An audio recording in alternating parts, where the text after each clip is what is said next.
ഇന്ത്യയെ തോൽപ്പിച്ചില്ലെങ്കിൽ തൻ്റെ പേര് മാറ്റുമെന്ന് പാകിസ്ഥാൻ പ്രധാനമന്ത്രി ഷഹബാസ് ഷെരീഫ് പറയുന്നു. അതായത് ഇന്ത്യയെ എല്ലാ മേഖലയിലും തോൽപ്പിക്കുക എന്നതാണ് തൻ്റെ ആത്യന്തികമായ ലക്ഷ്യം. പാകിസ്ഥാനിലെ പഞ്ചാബ് പ്രവിശ്യയിൽ ഉൾപ്പെട്ട ദേശ ഗാസി ഖാൻ എന്ന് പറയുന്ന മേഖലയിൽ കഴിഞ്ഞ ദിവസം പാക് പ്രധാനമന്ത്രി ഷഹബാസ് ഷെരീഫ് സന്ദർശനം നടത്തി. അവിടെ ജനങ്ങളുടെ മുമ്പിൽ വലിയ റാലിയൊക്കെ സംഘടിപ്പിച്ചൊരു മീറ്റിംഗ് സംഘടിപ്പിച്ചിരുന്നു. ഈ സമ്മേളനത്തിൽ വെച്ചാണ് ഇത്തരത്തിൽ വികാരപരവശനായിട്ട് ഷഹബാസ് ഷെരീഫ് ഈ പ്രസ്താവന നടത്തിയത്. അതായത് ഇന്ത്യയെ സാമ്പത്തിക സൈനിക കാര്യങ്ങളിലെല്ലാം തന്നെ പാകിസ്ഥാൻ മറികടക്കും, അതിനു വേണ്ടിയിട്ട് തൻ്റെ രാജ്യം തുടർച്ചയായിട്ട് ശ്രമങ്ങൾ നടത്തുകയാണ്. തൻ്റെ ഗവൺമെൻറ് രാവെന്നോ പകലെന്നോ വ്യത്യാസമില്ലാതെ കഠിന പരിശ്രമം നടത്തുന്നു. അപ്പം ഷഹബാസ് ഷെരീഫ് ഇന്ത്യയെ പരാജയപ്പെടുത്താൻ വേണ്ടി എന്തും പറയും എന്ന രീതിയിലേക്ക് കാര്യങ്ങൾ മാറി. ഇത് സമൂഹ മാധ്യമങ്ങളിൽ വൈറലായി മാറുകയും ചെയ്തു. അപ്പം പാകിസ്ഥാനിലെ ജനങ്ങൾക്കിടയിൽ വലിയ അതൃപ്തി, അസംതൃപ്തി, അതുപോലെ തന്നെ ആഭ്യന്തര കലാപത്തിനുള്ള സാഹചര്യം ഇതെല്ലാം ഉരുത്തിരിഞ്ഞു വരുന്നു. അപ്പോൾ ഇന്ത്യക്കെതിരെയുള്ള ഒരു വെറുപ്പ് അത് ആളിപ്പടർത്തിയാൽ അല്ലെങ്കിൽ ആളി കത്തിച്ചാൽ തനിക്ക് വലിയ ജനപിന്തുണ കിട്ടും എന്ന രീതിയിലാണ് ഷഹബാസ് ഷെരീഫ് ഇക്കാര്യമൊക്കെ പറയുന്നത്.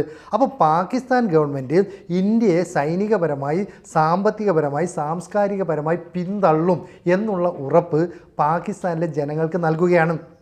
മാത്രവുമല്ല, നിലവിലെ പ്രധാനമന്ത്രിയായ ഈ ഷഹബാസ് ഷെരീഫിൻ്റെ സഹോദരനുണ്ട് നവാസ് ഷെരീഫ്. അദ്ദേഹം മുമ്പ് പാകിസ്ഥാനിൽ പ്രധാനമന്ത്രിയായിരുന്നു. അദ്ദേഹത്തിൻ്റെ ഒരു ഇച്ഛാശക്തി, അദ്ദേഹത്തിൻ്റെ പിന്തുണയൊക്കെ തന്നിലേക്ക് എത്തുകയാണെങ്കിൽ ഈ ലക്ഷ്യം സാക്ഷാത്കരിക്കാൻ ഏറെക്കാലം വേണ്ടി വരില്ല എന്നാണ് പറയുന്നത്. മാത്രവുമല്ല, ഇന്ത്യയെ പിന്തള്ളണമെങ്കിൽ നമ്മൾ പ്രാദേശികമായിട്ട് ഒരുപാട് വികസനങ്ങൾ നടത്തേണ്ടതുണ്ട്. അതിനുള്ള ശ്രമങ്ങൾ രാജ്യത്ത് നടത്തിക്കൊണ്ടിരിക്കുകയാണ്.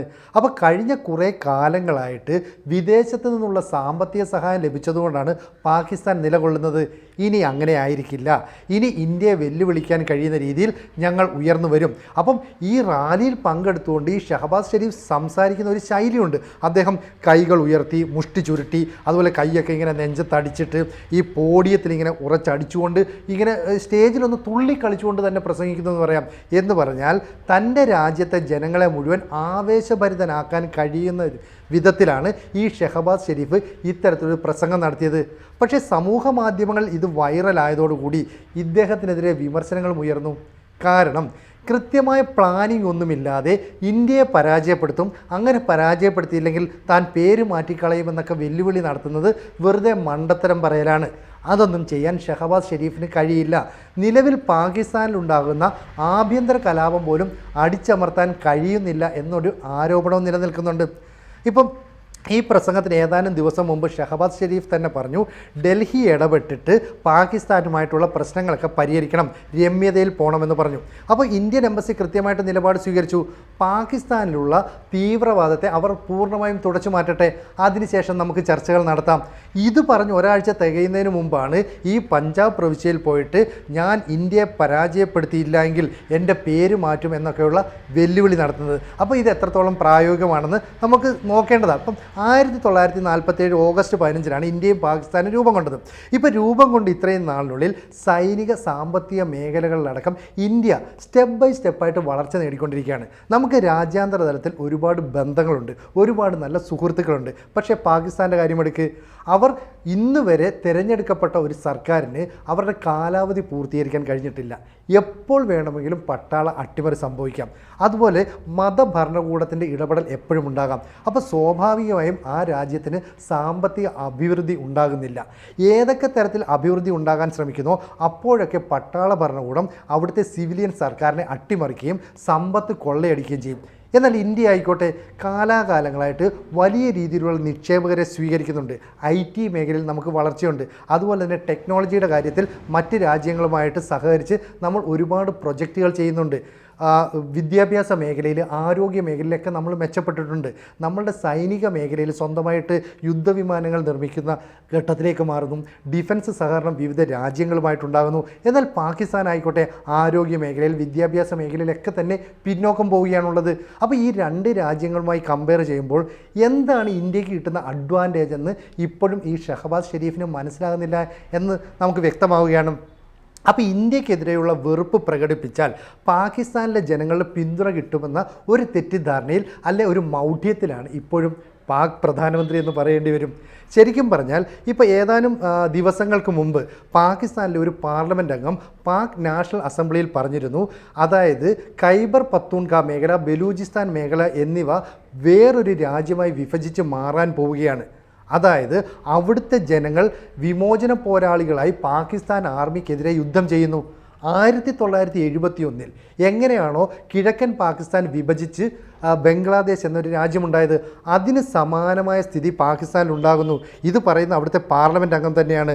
അപ്പോൾ മൗലാന ഹസനുൾ റഹ്മാൻ എന്ന് പറയുന്ന പാർലമെൻറ്റ് അംഗം അവിടുത്തെ അസംബ്ലിയിൽ ഇക്കാര്യം പരസ്യമായി പറയുന്നു. എത്രയും പെട്ടെന്ന് പാകിസ്ഥാൻ ഗവൺമെൻറ് അലസത വെടിഞ്ഞ് ഇക്കാര്യത്തിൽ ഒരു തീരുമാനമെടുത്തില്ലെങ്കിൽ ബലൂചിസ്ഥാൻ വിഭജിച്ചു പോകും. നമുക്കറിയാം, ബലൂചിസ്ഥാൻ ലിബറേഷൻ ആർമി എന്ന് പറയുന്ന വിമോചന സംഘടന അവിടെ തുടർച്ചയായി ആക്രമണം നടത്തുന്നുണ്ട്. അതായത് അവർ ഒരു ചാവേർ സംഘം പോലെയാണ് പ്രവർത്തിക്കുന്നത്. സ്ത്രീകളും പുരുഷന്മാരും അടക്കം അവിടെ പാകിസ്ഥാൻ വംശജരെയോ പാകിസ്ഥാൻ ആർമിയോ ഒക്കെ കണ്ടാൽ വെടിവെച്ച് കൊല്ലുന്ന നിലപാടുണ്ട്.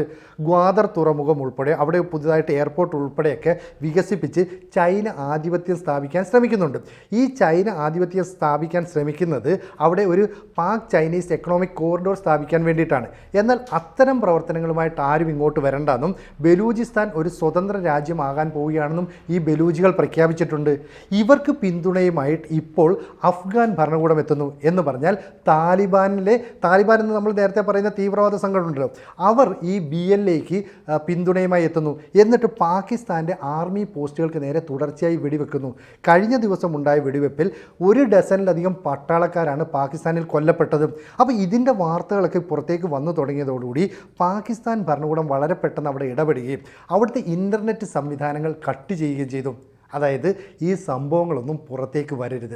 അപ്പോൾ ഇത്തരത്തിൽ സംഭവങ്ങളെയൊക്കെ അടക്കി വെച്ചുകൊണ്ട് ഒരു പ്രധാനമന്ത്രി ചില പ്രസ്താവനകൾ നടത്തി ജനങ്ങളുടെ കണ്ണടപ്പിക്കാമെന്നാണ് കരുതുന്നത്. അപ്പോൾ അഫ്ഗാൻ ഭരണകൂടത്തിൻ്റെ പിന്തുണയോടെ താലിബാൻ ഇവിടെ ആക്രമണം നടത്തുന്നു, ബലൂചിസ്ഥാൻ ലിബറേഷൻ ആർമി ആക്രമണം നടത്തുന്നു. അതുപോലെ ഖൈബർ പക്തൂൺഖാ മേഖലയിൽ ആഭ്യന്തര കലാപം രൂക്ഷമായിരിക്കുന്നു. ഏതാണ്ട് 7ഓളം ജില്ലയിലാണ് ആഭ്യന്തര പ്രശ്നം ഏതാണ്ട് പരമാവധി രൂക്ഷമായി മാറിയിരിക്കുന്നത്. നമുക്കറിയാം, താലിബാൻ ഭരണകൂടത്തിനെതിരെ സോവിയറ്റ് യൂണിയനും അമേരിക്കയും ഒക്കെ അവിടെ യുദ്ധം നടത്തുന്ന ഒരു സമയത്ത് അന്ന് ഈ താലിബാൻ ഭരണകൂടത്തിലെ നേതാക്കൾ പാകിസ്ഥാനിലേക്കാണ് വന്നേ. അവർക്ക് എല്ലാ പിന്തുണയും പാക് നൽകുകയും ചെയ്തു. എന്നാൽ ഇപ്പോൾ നിലപാട് മാറ്റി. ഇപ്പോൾ അഫ്ഗാനിസ്ഥാൻ പാകിസ്ഥാൻ ആർമി ആക്രമിക്കുകയാണ്. അപ്പോൾ അവരുടെ യുദ്ധമുറ ഒരു പരമ്പരാഗത രീതിയിലല്ല, ഗറില്ല യുദ്ധമുറയാണ്. അതായത് വളരെ പെട്ടെന്ന് എവിടെ നിന്നെങ്കിലും അവർ പ്രത്യക്ഷപ്പെടും, എന്നിട്ട് പാകിസ്ഥാൻ ആർമിയെ കൊന്നു തള്ളുകയാണ്. എന്നിട്ട് വളരെ പെട്ടെന്ന് അവർ അവിടെ നിന്ന് അപ്രത്യക്ഷമാകുകയും ചെയ്യും. ഇത്തരം ഒരു യുദ്ധമുറയെ പ്രതിരോധിക്കാൻ പാകിസ്ഥാന് കഴിയുന്നില്ല. പാകിസ്ഥാൻ അത്ര മോശം രാജ്യമായതുകൊണ്ടല്ല, ഏതാണ്ട് ആയുധശേഷിയുടെ കാര്യത്തിൽ അല്ലെങ്കിൽ സൈനിക കാര്യത്തിൽ നോക്കുകയാണെങ്കിൽ 15ാം സ്ഥാനത്തുണ്ട് ലോകരാജ്യങ്ങളുടെ ഇടയിൽ പാകിസ്ഥാൻ്റെ സ്ഥാനം. പക്ഷേ അവരുടെ കോടിക്കണക്കിന് രൂപ വിലയുള്ള ആയുധങ്ങൾ, അണുവായുധങ്ങൾ വരെ ഉണ്ടെന്നാണ് പറയപ്പെടുന്നത്. അത്തരം ആയുധങ്ങളെല്ലാം തന്നെ എപ്പോഴും ഇന്ത്യയെ ആക്രമിക്കാൻ വേണ്ടി, ഇന്ത്യയെ പ്രതിരോധിക്കാൻ വേണ്ടി ഇന്ത്യയുടെ ബോർഡറിലാണ് അവർ സെറ്റ് ചെയ്ത് വെച്ചിരിക്കുന്നത്. അതുകൊണ്ട് തന്നെ ആഭ്യന്തരമായി ഉണ്ടാകുന്ന ഈ പ്രശ്നങ്ങളെ പ്രതിരോധിക്കാൻ ഇവർക്ക് കഴിയുന്നില്ല. അപ്പം ആഭ്യന്തരമായി ബലൂചിസ്ഥാൻ ലിബറേഷൻ ആർമി പ്രശ്നമുണ്ടാക്കുന്നു, ഖൈബർ പക്തൂൺഖാ മേഖലയിൽ പ്രശ്നമുണ്ടാകുന്നു. അഫ്ഗാനിൻ്റെ പിന്തുണയോടുകൂടി ഈ താലിബാൻ തീവ്രവാദികൾ അവരിവിടെ പ്രശ്നമുണ്ടാക്കുന്നു. ഈ താലിബാനെ പിന്തുണയ്ക്കുന്ന തെഹരിക്ക് താലിബാൻ ഇൻ പാകിസ്ഥാൻ എന്ന് പറയുന്ന ഒരു ഭീകര സംഘടന പാകിസ്ഥാനിൽ പ്രവർത്തിക്കുന്നുണ്ട്. അവർക്ക് ആയുധവും പണവും ഒക്കെ എത്തിച്ചു നൽകുന്നത് താലിബാനാണ്. മാത്രമല്ല, ഇവർക്ക് പാകിസ്ഥാൻ്റെ ദുർഘടമായ പാതകളിലൂടെ കടന്നു ചെല്ലാൻ കുന്നിനും മുകളിൽ അതുപോലെ പർവ്വതങ്ങൾക്കിടയിലൊക്കെ ഒളിച്ചിരുന്നുകൊണ്ട് പാകിസ്ഥാൻ സൈന്യത്തെ ആക്രമിക്കാനുള്ള ട്രെയിനിങ് ഒക്കെ കൊടുക്കുന്നത് ഈ അഫ്ഗാൻ ഭരണകൂടമാണ്. അപ്പോൾ മുതൽ പാകിസ്ഥാൻ പറയുന്നുണ്ട് ഇതിന് പിന്നിൽ ഇന്ത്യയാണ്, റോയാണ്, അവരുടെ സഹായമുള്ളത് കൊണ്ടാണ് ഇത്തരത്തിലുള്ള ആക്രമണമൊക്കെ നടത്താൻ അവർക്ക് കഴിയുന്നതെന്ന് പറയുന്നുണ്ട്. ഇതൊക്കെ പറയുന്നതല്ലാതെ കൃത്യമായ തെളിവ് നൽകാൻ പറ്റുന്നില്ല. ഇന്ത്യ ഇതിനെക്കുറിച്ച് യാതൊന്നും പ്രതികരിക്കുന്നില്ല. ചിലപ്പോൾ റോ സഹകരിക്കുന്നുണ്ടാവും. കാരണം ഇന്ത്യയിലേക്ക്, കാശ്മീരിലേക്ക് തീവ്രവാദികളെ റിക്രൂട്ട് ചെയ്യാനായിട്ട് അല്ലെ തീവ്രവാദികളെ ഉൽപ്പാദിപ്പിക്കുന്ന ഒരു ഫാക്ടറി ആയിട്ട് പാകിസ്ഥാൻ പ്രവർത്തിക്കുന്നുണ്ട്. നരേന്ദ്രമോദി സർക്കാർ അധികാരത്തിൽ വന്നതിന് ശേഷം പാകിസ്ഥാനിൽ ആർമിയുടെ അല്ലെ പ്രതിരോധ സേനയുടെ സാന്നിധ്യം ശക്തമാവുകയും ഇത്തരത്തിലുള്ള നുഴഞ്ഞുകയറ്റക്കാരെ കൊന്നു തള്ളുകയും ചെയ്തു. അതോടുകൂടി അവിടേക്ക് ഇവർ കടന്നു കയറാൻ കഴിയുന്നില്ല. അപ്പോൾ കാവ്യനീതി എന്നതുപോലെ അവസരം കിട്ടിയപ്പോൾ ഒരു കാലത്ത് പാകിസ്ഥാൻ്റെ കൂടെ നിന്ന അഫ്ഗാൻ ഭരണകൂടം ഇപ്പോൾ ഇന്ത്യയുമായി ചേർന്ന് നിൽക്കുന്നു. നമ്മൾ ഔദ്യോഗികമായി അഫ്ഗാനെ അംഗീകരിച്ചിട്ടില്ലെങ്കിലും ഇന്ത്യയുടെ വിദേശകാര്യ സെക്രട്ടറി വിക്രം മിശ്രയും അതുപോലെ തന്നെ അഫ്ഗാൻ്റെ വിദേശകാര്യമന്ത്രി അമീർ ഖാൻ മുത്തലാഖിയും തമ്മിൽ ദുബായിൽ ഒരു കൂടിക്കാഴ്ച നടത്തിയിരുന്നു. ഈ കൂടിക്കാഴ്ചയിൽ പല തന്ത്രപരമായ തീരുമാനങ്ങളും പല എഗ്രിമെൻറ്റുകളും ഒക്കെ ഒപ്പുവെച്ചിട്ടുണ്ട്. അതിൽ പ്രധാനം വിസ, അതായത് അഫ്ഗാൻ പൗരന്മാർക്കുള്ള വിസ അനുവദിക്കുന്നതുമായി ബന്ധപ്പെട്ട കാര്യത്തിൽ നിർണായക തീരുമാനമെടുത്തു. അതുപോലെ അഫ്ഗാൻ എന്ന് പറയുന്നത് വലിയ ലിഥിയം നിക്ഷേപമുള്ള, മിനറൽസിൻ്റെ നിക്ഷേപമുള്ള ഒരു രാജ്യമാണ്. അത് കണ്ടിട്ടാണ് സോവിയറ്റ് യൂണിയനും അമേരിക്കയും ഒക്കെ അവിടെ ആക്രമിക്കാൻ ചെന്നത്. എന്നാൽ അമേരിക്കയെ പോലും ഗൊറില്ല യുദ്ധത്തിലൂടെ ആക്രമിച്ച് അവരെ അവിടുന്ന് ഓടിക്കാൻ ശ്രമിച്ച ഈ തീവ്രവാദ സംഘടനയാണ് ഈ താലിബാൻ. ഈ താലിബാൻ ഇപ്പോൾ ഇന്ത്യൻ സഹായം തേടുന്നു. അതായത് ഗ്വാദർ തുറമുഖം വഴി ഇന്ത്യയോട് പല സഹായങ്ങളും അഫ്ഗാൻ അഭ്യർത്ഥിക്കുകയും ധാന്യങ്ങളും കമ്പിളിപ്പുതപ്പും ഉൾപ്പെടെയുള്ള സഹായങ്ങളൊക്കെ നമ്മൾ ഈ അഫ്ഗാനിൽ എത്തിച്ചു കൊടുക്കുകയും ചെയ്തു. അതിൻ്റെ ഒരു നന്ദി സൂചകമായി ഇന്ത്യക്ക് അനുകൂലമായ ഒരു നിലപാട് ഇപ്പോൾ അഫ്ഗാൻ സ്വീകരിക്കുന്നുണ്ട്. മാത്രവുമല്ല, ഈ അഫ്ഗാനെ ആക്രമിച്ച് ലിഥിയം ഉൾപ്പെടെയുള്ളവ കൊള്ളയടിക്കാൻ അമേരിക്കയും റഷ്യയും ഒക്കെ ശ്രമിച്ച് പരാജയപ്പെട്ട സ്ഥാനത്ത് ഇന്ത്യയുമായിട്ട് ഉണ്ടായ ഒരു എഗ്രിമെൻ്റ് അനുസരിച്ച് ഇവയൊക്കെ നമുക്ക് തരും. അതുകൊണ്ട് തന്നെ ഏതാണ്ട് വൻതോതിലുള്ള നിക്ഷേപം നമ്മൾ അവിടെ നടത്താനായിട്ട് തയ്യാറുമാണ്.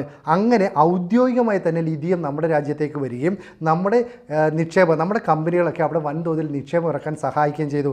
അപ്പോൾ ഇത്തരത്തിൽ പാകിസ്ഥാനിൽ വലിയ ആഭ്യന്തര പ്രശ്നമുണ്ടാകുന്നു, ആഭ്യന്തര കലാപം രൂക്ഷമാകുന്നു. ഒപ്പം അഫ്ഗാൻ്റെ പിന്തുണയോടെ താലിബാൻ്റെ ആക്രമണം ഉണ്ടാകുന്നു, ആർമി പോസ്റ്റുകൾ മുഴുവൻ തകർക്കുന്നു, പാകിസ്ഥാൻ സംഭരിച്ചു വെച്ചിട്ടുള്ള ആയുധങ്ങൾ മുഴുവൻ ഇന്ത്യയെ അറ്റാക്ക് ചെയ്യാൻ വേണ്ടി ഇന്ത്യയുടെ ബോർഡർ പ്രദേശത്ത് പാകിസ്ഥാൻ ആർമിയെ വിന്യസിക്കുന്നു. ഏതാണ്ട് 25 കോടിയോളം ജനങ്ങളുള്ള പാകിസ്ഥാനിൽ 6 ലക്ഷത്തോളം പട്ടാളക്കാരുണ്ട്. 140 കോടിയുള്ള ഇന്ത്യയിൽ ഏതാണ്ട് 12 ലക്ഷം പട്ടാളക്കാരുണ്ട്. അപ്പം നേരിട്ടുള്ള ആക്രമണമല്ലാതെ ഇന്ത്യക്കെതിരെ എപ്പോൾ വേണമെങ്കിലും ആക്രമണത്തിന് അവർ തയ്യാറെടുക്കുന്നു. അതുകൊണ്ട് തന്നെ ആഭ്യന്തരമായി ഉണ്ടാകുന്ന ഭീഷണികളെ നേരിടാൻ പാക് ആർമിക്ക് സാധിക്കുന്നില്ല. അവർ പലയിടത്തു നിന്നും പിന്തിരിഞ്ഞോടുന്നു. അതുകൊണ്ടാണ് നേരത്തെ പാകിസ്ഥാനിലെ ഒരു പാർലമെൻറ്റ് അംഗം പറഞ്ഞത്, ബലൂചിസ്ഥാൻ, ഖൈബർ പഖ്തൂൺഖ മേഖലയൊക്കെ ഏത് നിമിഷവും വിഭജിക്കപ്പെടാം. അങ്ങനെയാണെങ്കിൽ പാകിസ്ഥാൻ്റെ ഏതാണ്ട് 44% ഉൾപ്പെടുന്ന ഒരു മേഖല പുതിയ രാജ്യമായി മാറും. ഇന്ത്യയുടെ ഒരു പിന്തുണ അതിനുണ്ടാകും. അഫ്ഗാൻ ബാഹ്യമായി പിന്തുണയ്ക്കും. ഇതൊക്കെ തന്നെ കരുതുന്നുണ്ട്. അതുകൊണ്ട് തന്നെ ഇത്തരത്തിൽ ഷഹബാസ് ഷെരീഫ് പ്രകോപനപരമായ പ്രസംഗം നടത്തി പാക് ജനതയെ കൂടെ നിർത്താനായിട്ടാണ് ശ്രമിക്കുന്നത്. അതുകൊണ്ടാണ് ഇന്ത്യയെ തോൽപ്പിക്കാൻ കഴിഞ്ഞില്ലെങ്കിൽ സ്വന്തം പേര് മാറ്റുമെന്ന് പാക് പ്രധാനമന്ത്രി പറയുന്നു. അപ്പോൾ ലോകത്തിന് മുന്നിൽ ഇത്തരമൊരു വെല്ലുവിളി നടത്തണമെങ്കിൽ അതിനുള്ള കൃത്യമായ പ്ലാനിങ്, ആസൂത്രണമൊക്കെ നടപ്പാക്കണം. അത്തരത്തിൽ യാതൊന്നും നടപ്പാക്കിയിട്ടില്ല. അതുകൊണ്ട് തന്നെ പ്രതിരോധ രംഗത്തെ വിദഗ്ധർ, മുൻ പ്രധാനമന്ത്രിമാർ ഉൾപ്പെടെ ഈ ഷഹബാസ് ഷെരീഫിൻ്റെ ഈ പ്രസ്താവനയെ അപഹസിക്കുകയും കളിയാക്കുകയുമാണ് ചെയ്യുന്നത്. എന്ത് പ്ലാനാണ് നിങ്ങൾക്ക് മുന്നിലുള്ളത്? എന്തായാലും നരേന്ദ്രമോദിയുടെ നേതൃത്വത്തിലുള്ള സർക്കാർ അധികാരത്തിൽ വന്നതിന് ശേഷം ഇന്ത്യ ക്രമാനുഗതമായി സൈനിക, സാമ്പത്തിക മേഖലകളിൽ പ്രതിരോധ രംഗത്തൊക്കെ വലിയ ഉയർച്ച നേടിയിട്ടുണ്ട്. ആ ഇന്ത്യയെ ഒന്ന് പരാജയപ്പെടുത്തണമെങ്കിൽ അത്ര എളുപ്പമൊന്നുമല്ല. ഇപ്പോൾ ഈ പറയുന്ന പോലെ സാമ്പത്തിക വികസന കാര്യങ്ങളിൽ പരാജയപ്പെടുത്താനായിട്ട് ഇനി വിദേശ നിക്ഷേപം സ്വീകരിക്കുന്നതിൽ ചില നിയന്ത്രണങ്ങൾ ഏർപ്പെടുത്തുന്നു.